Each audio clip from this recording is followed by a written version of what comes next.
phone records, financial and location data, Prism, Tempora, X-Keyscore, Boundless Informant.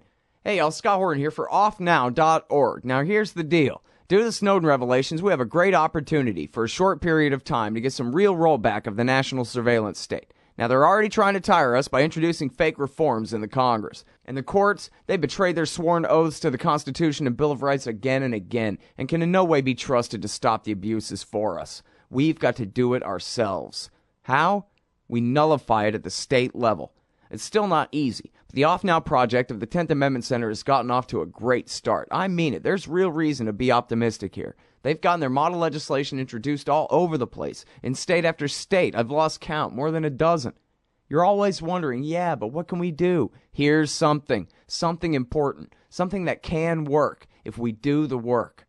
Get started cutting off the NSA support in your state. Go to offnow.org. Hey, I'm Scott. This is my show, The Scott Horton Show. Welcome back to it. Our next guest is our good friend Will Grigg. His blog is called Pro Libertate.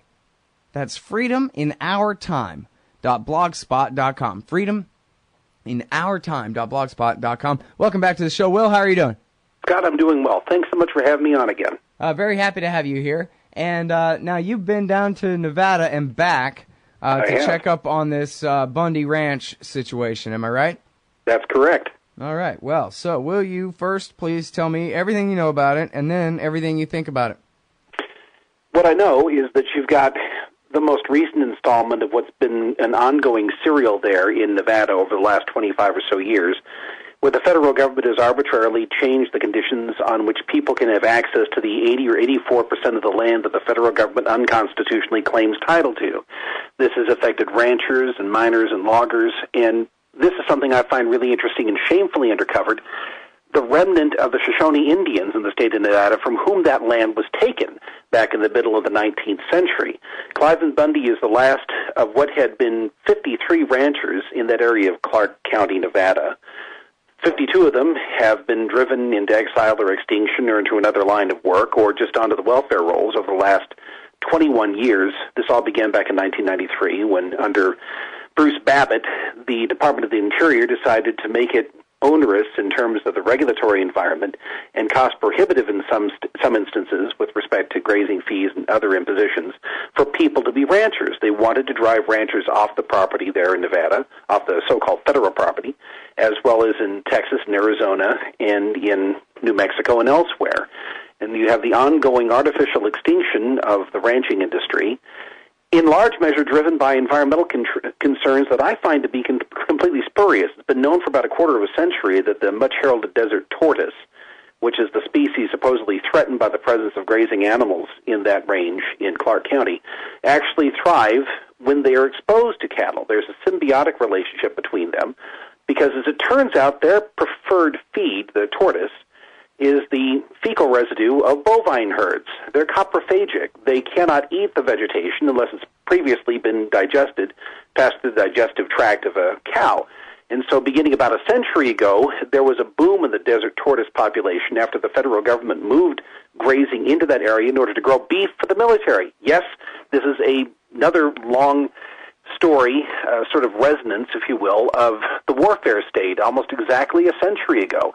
You had this boom began when the federal government created an incentive for ranchers to start grazing cattle in Clark County, Nevada. And so the tortoise moved in, there was a population explosion, and starting in about 1934, there were concerns over the possibility that somehow the tortoise might be driven into extinction if the cattle were allowed to flourish. Actually, the opposite was the case. So they started to move cattle grazing out of Clark County in 1934 that had predictable consequences. The tortoise migrated to some place where food was more abundant.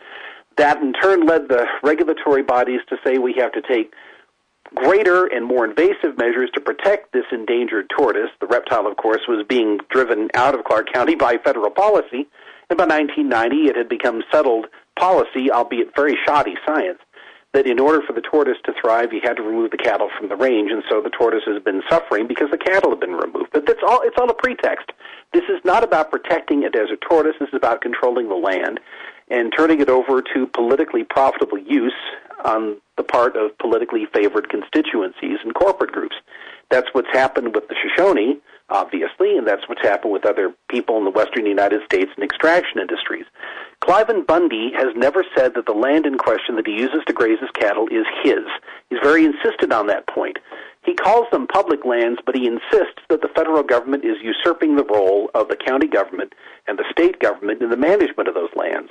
And in constitutional terms, his position is unassailable, because if you take a look at the enclave clause of the United States Constitution, I think it's Article 1, Section 8, Clause 17, there are specific functions for which the federal government can use federal lands, very limited functions and very limited allotments of lands that they have to purchase from the states.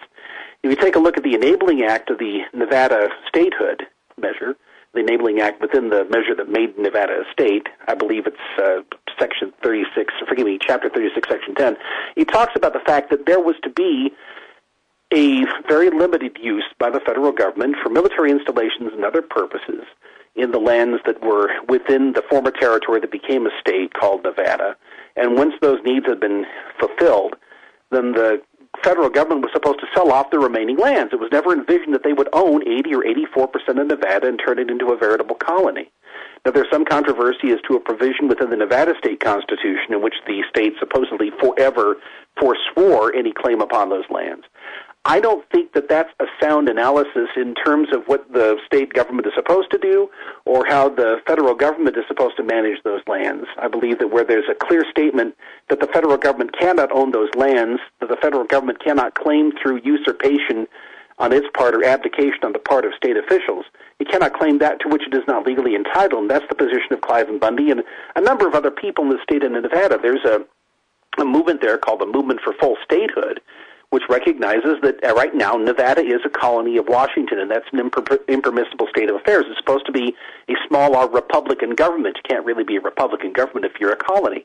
I believe that all the states have been rendered colonies anyway because of what the federal government's been doing since, take your pick, 1865, 1877, 1913, 1914, or so forth. But there's still this residue of small R Republican belief in the state of Nevada, and Cliven Bundy and his family pretty much embody that. And that's one of the reasons why they've not been paying grazing fees to the federal government, although they're perfectly willing to pay fees to the county or to the state government, which they believe would be the appropriate entity to receive them. They're not going to pay fees to a usurping landlord. That's the expression that Ammon Bundy shared with me when I interviewed him a little less than a week ago. So you've got a Western, if you will. The plot of every bad Western involves a prohibitively stronger bully that's working with hired thugs and corrupt law enforcement officials to drive the embattled little guy off the land. And this has been a script which has played out many, many times over the last quarter of a century. And Cliven Bundy remains the last intransigent holdout there in the state of Nevada. He's not the first or the only to have had his cattle stolen by the BLM. In 1991, you saw ranchers Ben Colvin and Jack Vogt have their herds stolen by the BLM and then turned over, this is an interesting part of the story, to the management of ranchers who were willing to play ball with the BLM. Last year, Wayne Hage, who had a long-standing confrontation with the U.S. Forest Service and the BLM, actually won a federal ruling handed down by a federal judge, saying that those agencies have been involved in a criminal conspiracy to drive him off his land. That's in the black letter text of that. I think it's a 115-page ruling that was handed down almost exactly a year ago. I think it was May of 2013. And one of the other stories here that I'm working on right now involves a very tiny ranch that had been operated by a family of Western Shoshone, the Dan family, Carrie, Mary, and Clifford. Unfortunately, Mary, I believe, is no longer among the living. She would have been in her 90s now. Carrie is 80 or 82. Clifford is about that same age. They had the BLM show up with paramilitary troops in 1998 to steal their horses and cattle in order to collect on what they were calling a $3 million debt, grazing fees that these people refused to pay because they have an ancestral claim on the land that goes back well before the European-American settlement of the area that became known as Nevada. And their land claims were extinguished by the federal government through an entity called the Indian Claims Court, which went out of business a number of years ago, probably 10, 15, 20 years ago.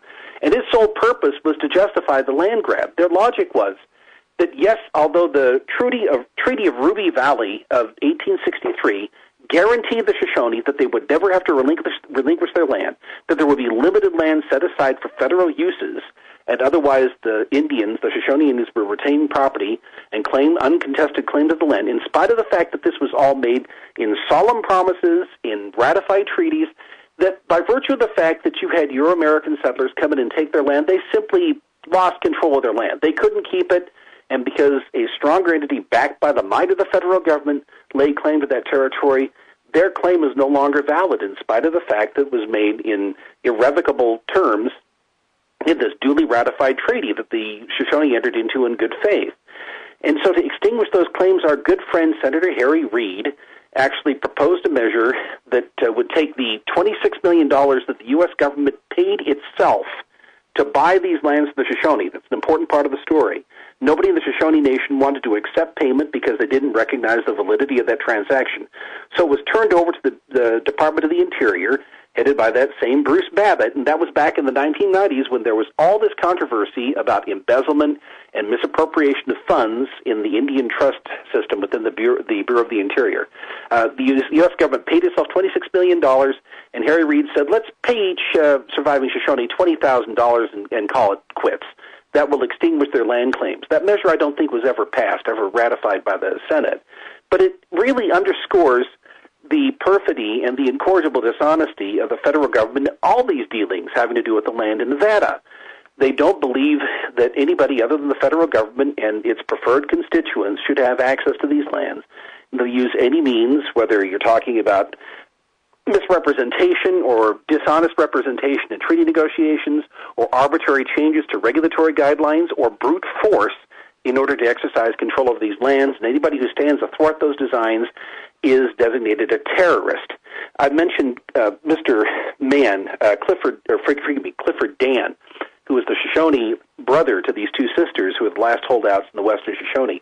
He was actually arrested and thrown in prison in 1992 because he had doused himself with gasoline and threatened to set himself on fire in an attempt to protect his property against the predations of the BLM. This was called an act of terrorism. For threatening to kill himself, he was sent to prison as a terrorist.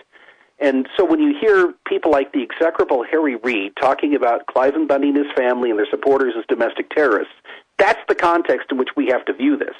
Simply trying to defend land that you and your family, your ancestors have used peacefully and productively for decades denotes you as a terrorist in the mind such as it is of Harry Reid.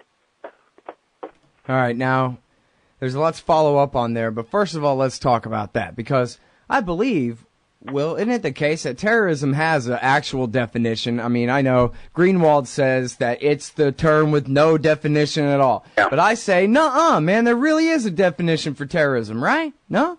Yeah. It's the use of the threatened use of violence in order to effect political change through the intimidation of a targeted population. Yeah. Usually policymakers, but not always. So that, I guess if you're a senator, then any resistance to the state amounts to, because the state is we the people after all, and resistance is aggression for sure. So I could see where he's coming from. All you got to do is a couple of definition of is kind of loops around and you win. Exactly. There's some bizarre set of polylogic type applications of language here that are used by people of that sort in order to find defense of your property as aggression against the designs of those who covet it. And this is an old story to American Indians. When I was at Bunkerville, I ran into a fellow by the name of Red Bear, and I think I mentioned him in the most recent essay I published about this. And he is an Apache. He came down from St. George, and I think he might object to this, but I'm going to share this little piece of news anyway. He was not the only one. There were many people associated with Indian rights activism who came down in support of Cliven Bundy because they recognize that this is the same story, and they're willing to transcend the admittedly awful history of interethnic violence and opportunism. And, of course, in this respect, the Euro-American settlers are by far the guiltier party in history. They're willing to transcend that in defense of the principle here, which is that we have a common enemy, and that enemy is the corporatist government in Washington, D.C., that invariably speaks lies and deception and is willing to use any means up to and including mass slaughter of innocents in order to steal land from people who have made productive use of it and who have clear title to it, or in this case, the case of Cliven Bundy, who have established grazing rights and other rights that attach to that property as the result of prescriptive use of that property for decades.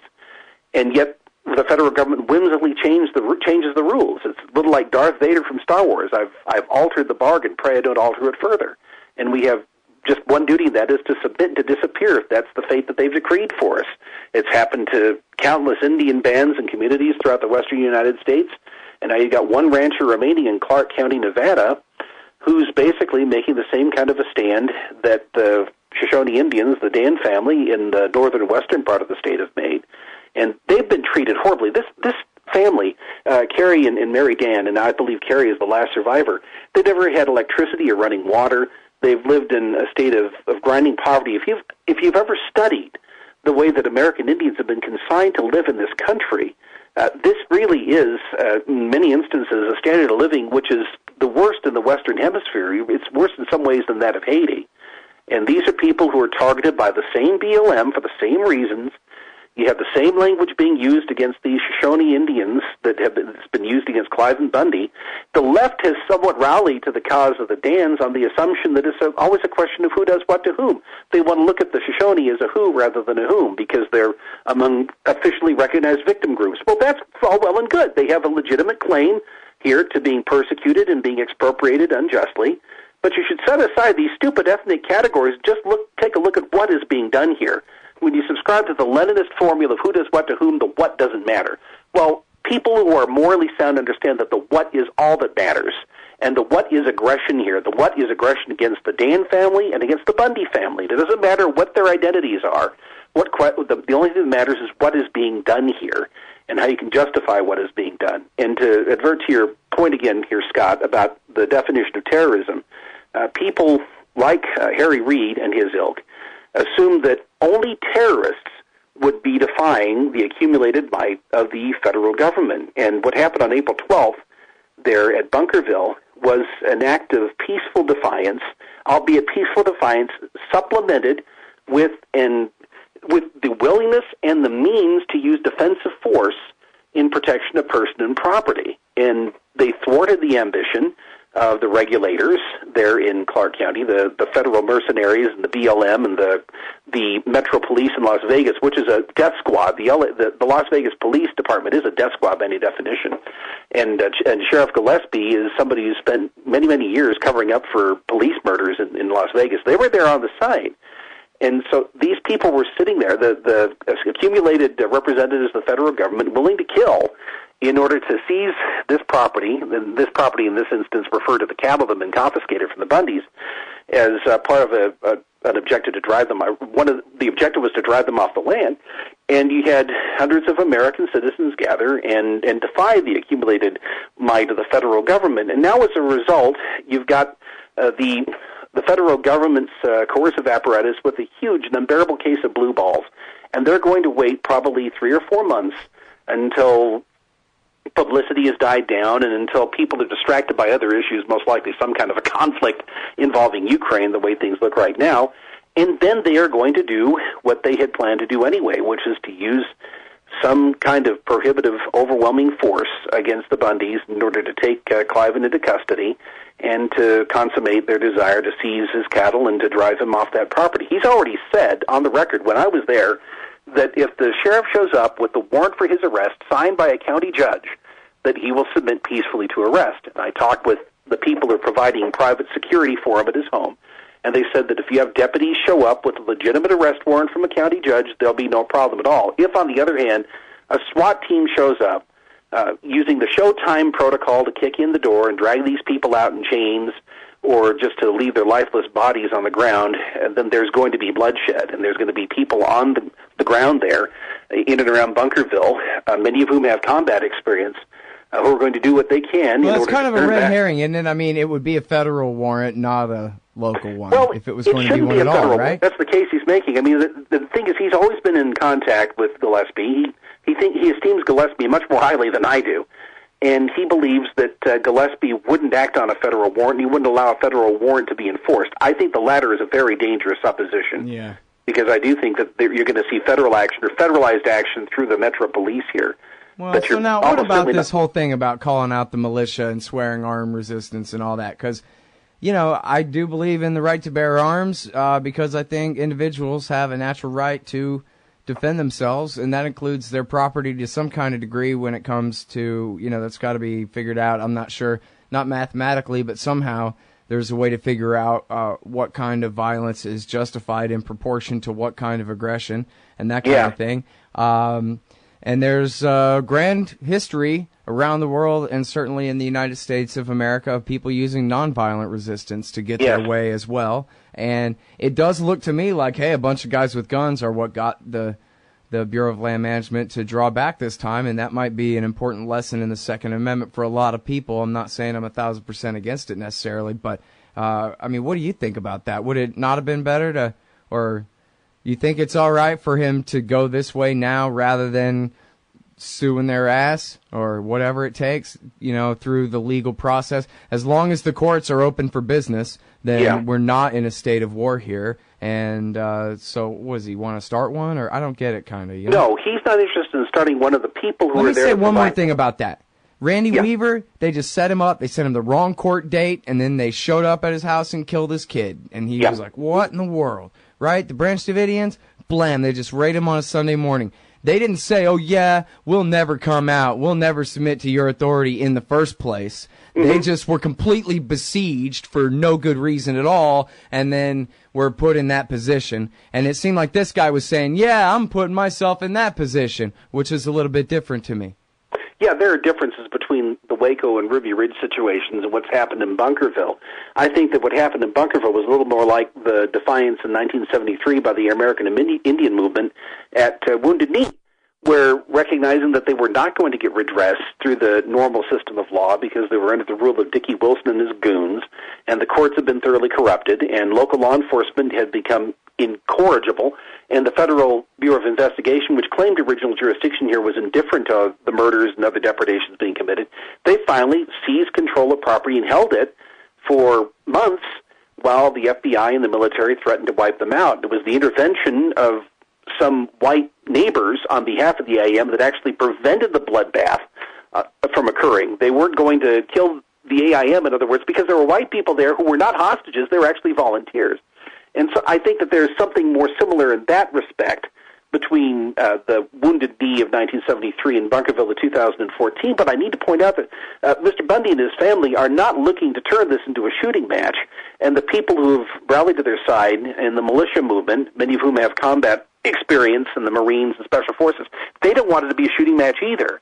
What they are trying to do is they're trying to arrange some way in which the legitimate power of the county court and the county sheriff would be recognized here as dispositive of this issue. And that's exactly what the federal government doesn't want. And I don't think that the county government and the county sheriff there are really much interested in doing what they are required to do anyway, which is to try to de-escalate the situation and to address these property claims in the context of something other than the arbitrary administrative rulings by the federal government and courts that the federal government, of course, has an insurmountable advantage in. Judge Napolitano has made an interesting point here. This is a civil affair. In other words, you've got a civil claim being made by the federal government against the Bundys.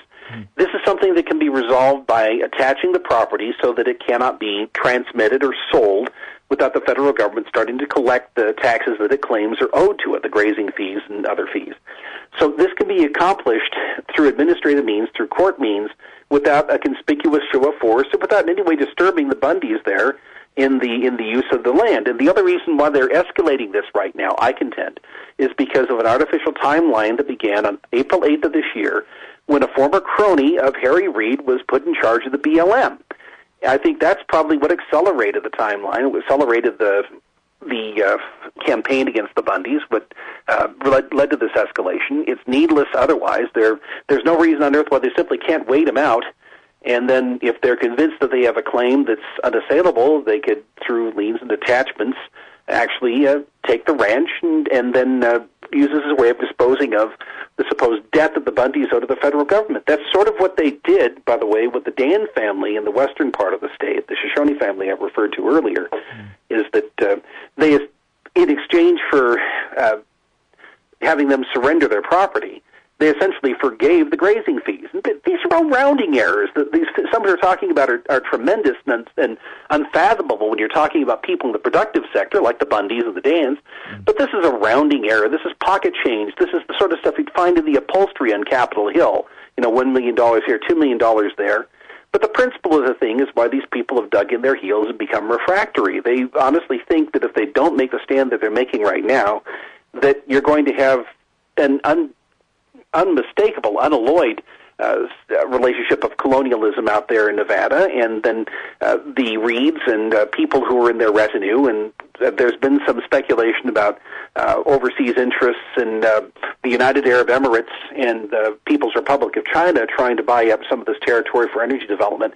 But they'll see this territory lost forever, and it'll become part of this unalloyed, undifferentiated corporatist system that's going to reign in the southwestern United States, and a way of life will disappear, and you'll have some really interesting compromises being made with respect to our ability to produce food domestically. I mean, this is a beef ranch we're talking about. Have you seen the price of beef lately? Have you seen what's going on in California with the drought and the fact that people aren't finding areas to graze their beef cattle? So there are all kinds of larger secondary and tertiary issues involved in this. But what it boils down to here, for me, if you put this in a saucepan and boil it down, you got the same kind of predatory land-grabbing conduct on the part of the federal government it's engaged in since the middle of the 19th century.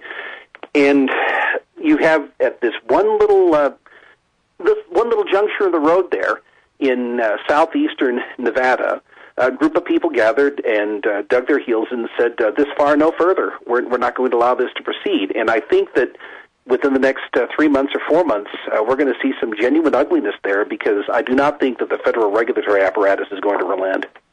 Somebody call Jerry Spence. Yeah. I'd like to track him down because I think his services are going to be needed. Oh, man. God dang. All right. Well, listen. You know what? I'm keeping you over a little bit here, so let me go ahead and ask you real quick, Will. What's the excuse? I mean, there's got to be an official one. I don't mean the truth. I mean what they say, which is the opposite of the truth most of the time. Sure. What's the excuse for the feds owning the entire West instead of selling it off long ago to, I don't know, pay for World War II or something? The rationale here has changed according to the needs of the people who are operating the federal government and their clients and constituencies in the corporate world. What happened in the 1860s, the mid-1860s, is that Nevada was illegally made a state in order to have a Republican delegation in the House of Representatives in case the 1864 election were thrown to the House of Representatives. There were 3 candidates running at the time, McClellan, Fremont, in addition to Lincoln. And so one way of looking at this is that Nevada was made a state prematurely in order to prevent the possibility of an actual emancipationist, Fremont, becoming president of the United States, as opposed to the guy from the railroad combine who posed as an emancipationist and was actually a tax collector for the corporate state rather than somebody interested in human freedom. And so you had these promises being made that the statehood of Nevada would mean that the federal government would repudiate its claim on most of the land. The same kinds of promises were made to the western Shoshone. The biggest difference is they wanted to have rail lines and other communications avenues go across Shoshone territory in order to get gold from California out to Washington, D.C. to fund the war against the states. So Nevada, as a state, really is sort of the bastard offspring of Lincoln's war. And as I mentioned, in 1914, they moved cattle grazing into that area so that they could produce beef for our stupid and improvident involvement in World War I. I think this is seen as a national security issue because if you take a look at the uses to which Nevada has been put, they all involve the development of military assets, whether you're talking about what's going on at Groom Lake, or you're talking about the fact that the Department of Energy has conducted nuclear tests out in Nevada, not recently, but they have over the last several decades, many of those taking place within a very near perimeter of the territory that the Dan family owned. And then the Bundy Ranch is not that far from military installations, and I think they look at the western United States as sort of a proving ground and a resource hoard for the warfare state. That's why they're not getting rid of it. They don't want to get rid of the land, to sell it off, to pay down the national debt, because it's too valuable of an asset for this self-licking ice cream cone that is the military-industrial complex. I think that has a lot to do with it. Yeah. And I think as well, if you take a look at some of the other states, here in the state of Idaho, we've got most of the land claimed by the federal government. I think that they're looking at this as the type of concessionary resource base that they can carve up at their leisure in order to reward certain constituencies and pals, whether you're talking about here or overseas, transnational corporations and such like. I think it's simply too profitable to keep us on a colony rather than to allow full statehood. And as I said before, I really think that the idea that the United States is a confederation of constitutional republics is a fiction. It's been a fiction for a number of decades now. But there are certain restive people out here in the Intermountain West, particularly in places like Nevada and New Mexico, who take at face value what they've been told in their civics classes. And, the Bundys walk around with pocket constitutions everywhere, and they can recite chapter and verse from not only the U.S. Constitution and the Enabling Act for Statehood, but all these other relevant documents as well. And so they have the law on their side for the most part. There are some questions and controversies about the Nevada state constitutional provisions, how they apply here. But power doesn't listen to principle. When they're in a position to force their will on people, they will force their will on people. And that's what's happening here in Nevada. And this is the sort of thing that could become sort of an underground coal fire, if you will. There was a meeting in Salt Lake City of Western state legislators talking about, once again, challenging federal ownership or claim to ownership of more than 50% of the acreage of the western United States. And from time to time, this has become sort of a flashpoint here. And I think that's another reason why Harry Reid and his allies want to extinguish this little spark that's been lit by Cliven Bundy and his friends in Bunkerville very quickly, because, in a drought, one spark can start a wildfire. When you have a drought here in terms of constitutionalism, one little spark in Bunkerville can ignite a bonfire for liberty here, a range fire of liberty. So I suspect that they're going to get out here and douse this down very quickly as soon as they can, and I really don't look forward to it. I've met these people and taken to measure them to the extent that I could, and whether you think their claims are legitimate, whether you think their claims are well-reasoned, these are not cynical people, and they're not posers. They're people who are genuinely convinced that they have a constitutional principle on their side, and they're not going to yield. And unyielding people are always dangerous in the perspective of those who manage empires.